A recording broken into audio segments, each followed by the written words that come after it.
It's a really good life hack. You know what is perhaps the ultimate life hack? Telling the truth, being honest, living with integrity. And it's funny, these ideas, these words, honesty, integrity, doing the right thing, can get a little charged, can get a little complicated, can make us feel a little squirmy. Because I think inherent in these ideas, at least the way that they're perpetuated and expressed through our culture, is through a lens of judgment, is through a lens of criticism, is through a lens of holding ourselves or another up to a standard and finding all the ways in which we fall short, identifying and magnifying shortcomings. But just because this is the way we normally do things, or just because this is the normal thing to do, doesn't mean we have to do it this way.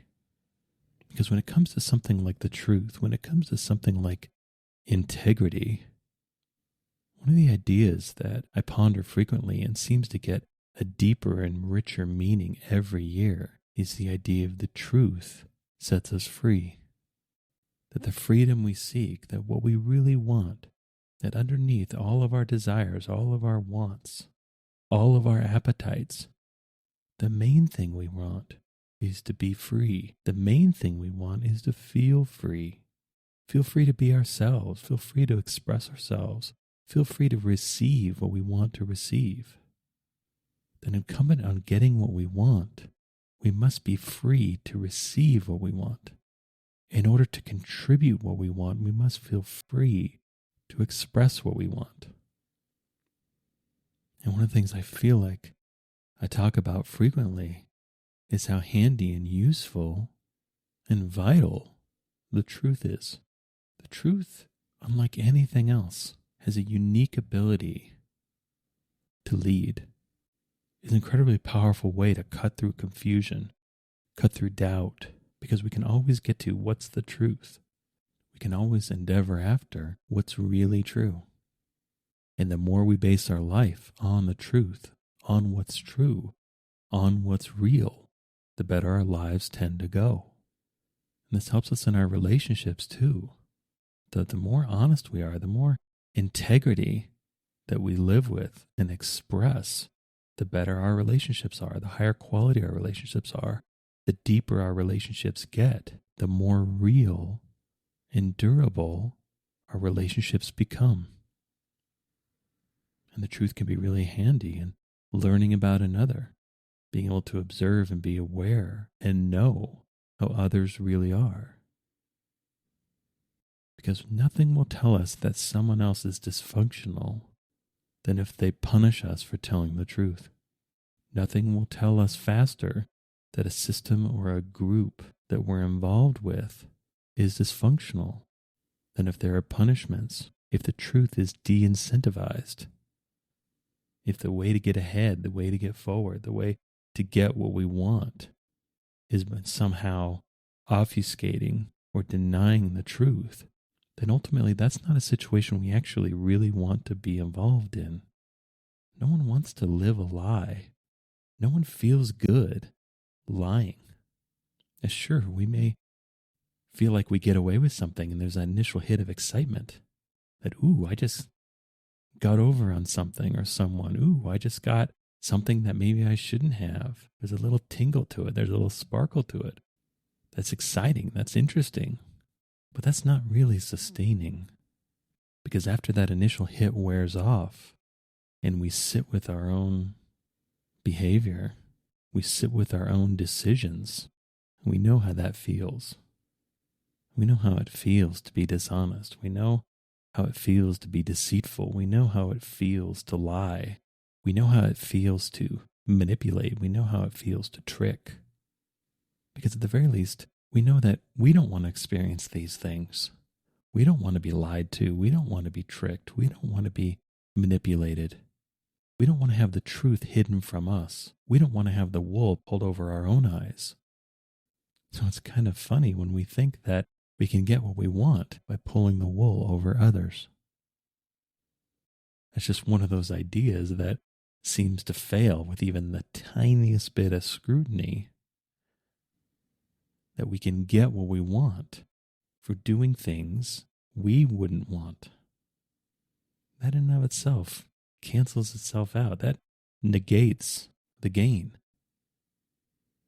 Because I think we've all experienced that any gains that we get when we have an attitude of any means necessary, that we will do whatever it takes, we will cross anyone else, we will step on as many throats as we have to get ahead and get what we want. Well, is that what we actually want? Does that actually feel good? And of course not. No one would choose that given all available options. The reason why we choose this is we feel like we have no other choice. We've been painted into a corner. Or we've decided that this is the quickest, most efficient, easiest way to get what we want. So it just makes sense on a logical level to take a shortcut. Like a lot of shortcuts that we don't really pay attention to, that we don't really evaluate after we've taken them, can actually end up taking us the long way around, can actually end up locking us into circles, into cycles, into doing the same thing over and over and over again. That we can become subject to our own behavior, to our own patterns of behavior, and thus we're not really free. Because when we're deceptive, when we're lying, when we're manipulating, that behavior has to be maintained. The behavior does not maintain itself. It takes effort. It takes continuing these behaviors to maintain, because there's no actual structure to it. There's no actual center to it. It's all superficial. It's all on the outside. It's all appearance. And since it doesn't have a core of its own, it doesn't have a strong base of its own, it has to be maintained through effort. That it isn't real, so it isn't sustained by reality. We have to sustain it by attempting to erect and perpetuate a false reality.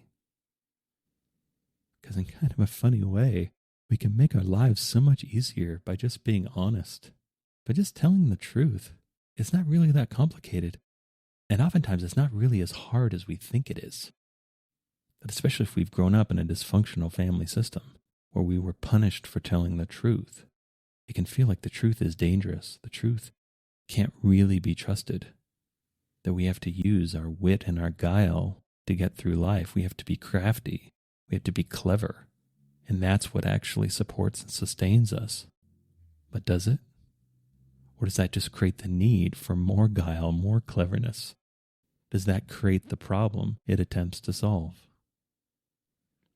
Because one of the funny things about telling the truth is that it's so much easier because we don't have to remember what we said. We don't have to remember what story we constructed.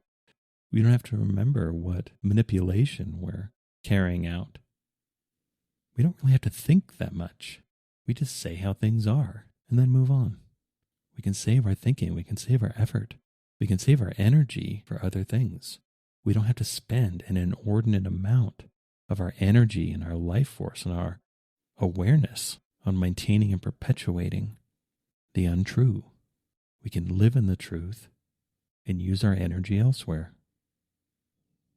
And we can renegotiate our relationship with the truth. That instead of using ideas like the truth, ideas like integrity in judgment, we can use them as feedback. We can use them help to sculpt and shape our life. We can use them as opportunities to grow. There's two ways to look at a mistake. We can look at it as a failure. We can look at it as a commentary on ourselves, on what's wrong with us, on how we've fallen short. Or we can look at it as an opportunity to grow, an opportunity to grow and change. And only one of those perspectives has a future. Because we can't berate or shame ourselves into being the full version of ourselves. We can't punish ourselves into being the ideal version of ourselves. We have to align with the ideal version of ourselves and then strive after it. Attempt to be it. And when we fall short, seize those opportunities to learn and grow and try again. Working to stay out of the judgment, stay out of the condemnation, and focus on growth, focus on being better, focus on being the ideal that we want to be, that we know we actually are, that we know we can be. Because so many times these judgments, especially self-judgments, just get in the way, just slow our progress, just keep us chained to a past that we'd really rather stop living. That so often we want to move into the future with a clean slate. We want to remove the influence, the undue influence of the past. We don't want to keep perpetuating patterns that we'd rather change. We want to bring something new into our life. We want to live a new experience. And in order to create room, to create space for that new experience, we have to let the past go. We have to find closure. We have to find a way to release it. Otherwise, we set ourselves up to recreate it, to perpetuate it. And telling the truth and living the truth and living a high integrity life isn't as hard as it sounds. It's actually our natural state. We introduce the artificial when we lie, when we deceive, when we manipulate, either others or ourselves. We construct a false reality that can be so effortful to live and maintain because it's false. Because we not only have to erect it, we have to hold it up because it has no structure of its own. It only exists and perpetuates through our own maintenance, versus the truth exists and perpetuates on its own. It doesn't actually need us to do anything. The truth will always be true, whether we acknowledge it or not. And it's our choice.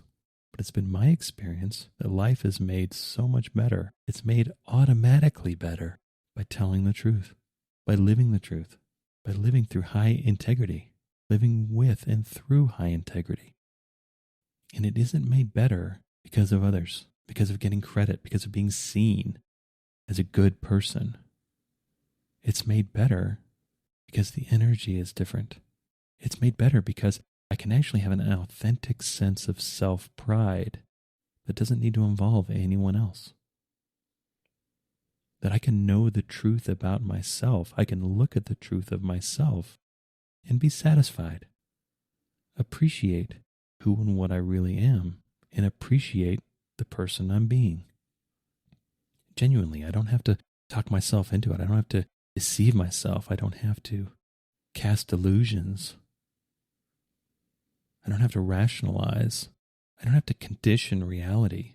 The truth is the truth. Its value is inherent. Its existence is self-evident. It either is or it isn't. It's not an argument. It's not something I have to convince myself of. It just is. And the value and the beauty and the peace and the reward of living a high integrity life is inherent. We don't need anyone or anyone else to do anything. A high integrity life is better because it feels better. Full stop. That's it. That's enough.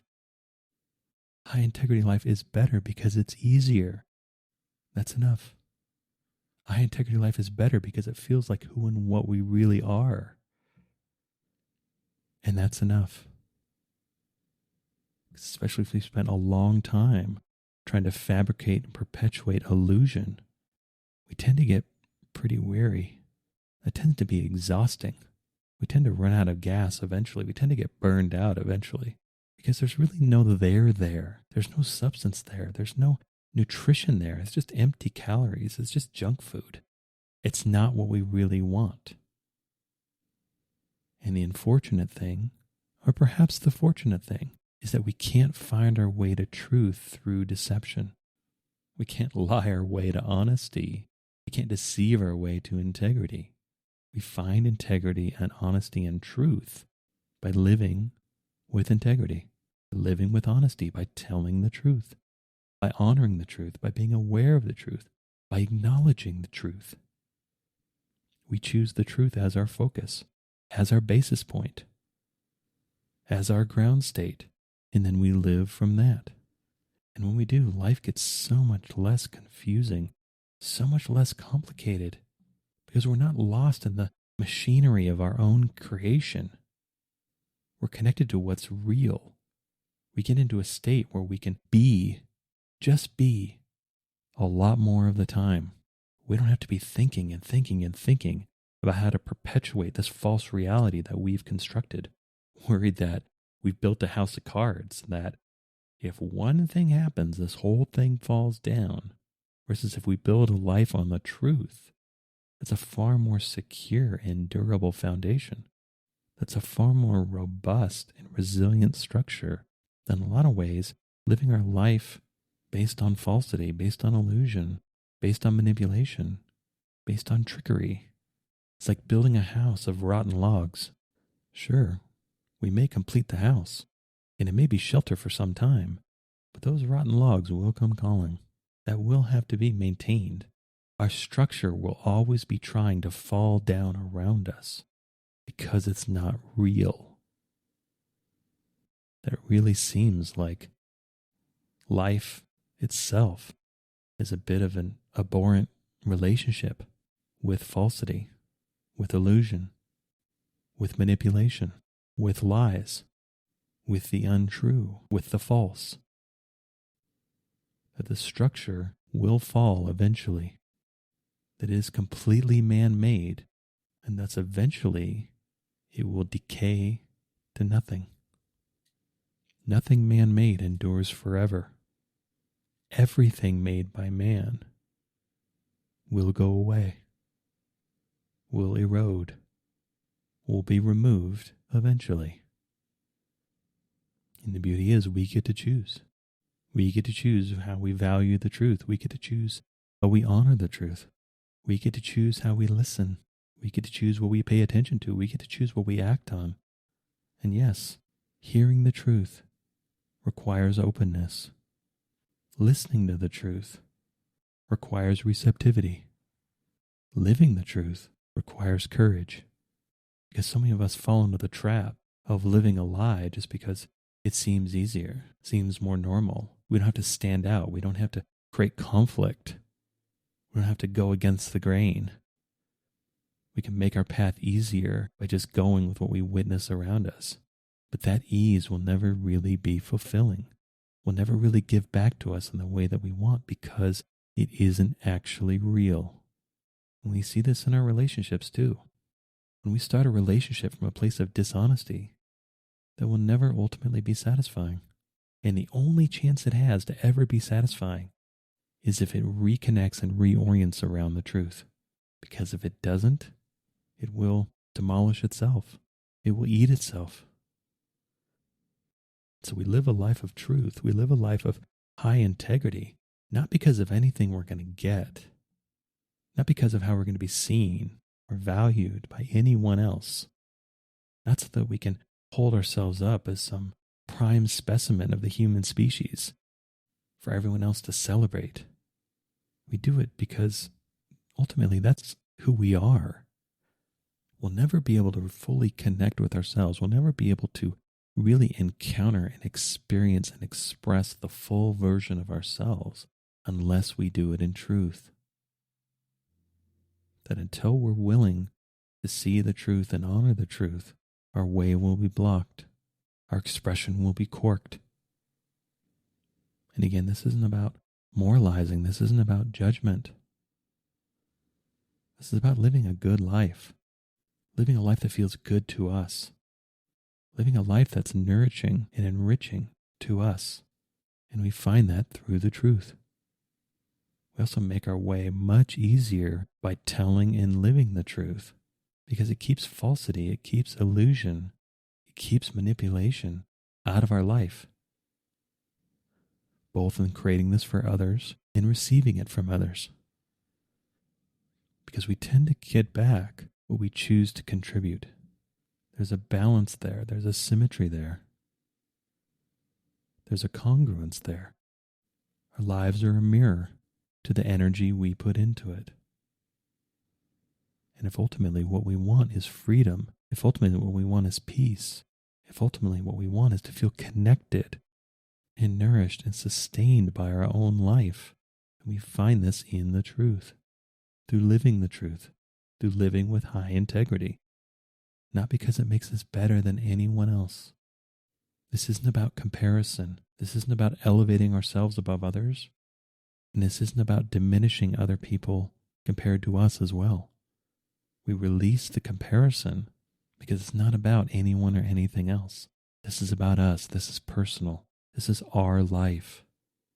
And our life is lived through ourselves, not in comparison to anyone or anything else. And we live our best life by connecting with who and what we really are. We live our best life by connecting to what we really want, truly deeply on the inside.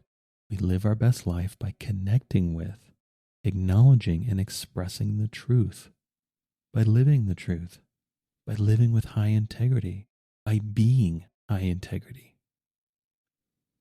Just because it's demonstrably better. No other reason. Not that we can feel special, not that we can feel good, not that we're going to get some sort of reward or trophy or anything else. We do it because it is demonstrably better. The experience of life lived in truth is inherently better, is inherently what we really want, because living in the truth is freedom.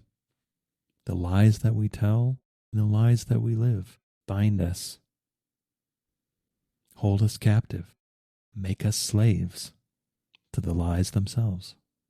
We liberate ourselves by telling the truth. We free ourselves by living the truth.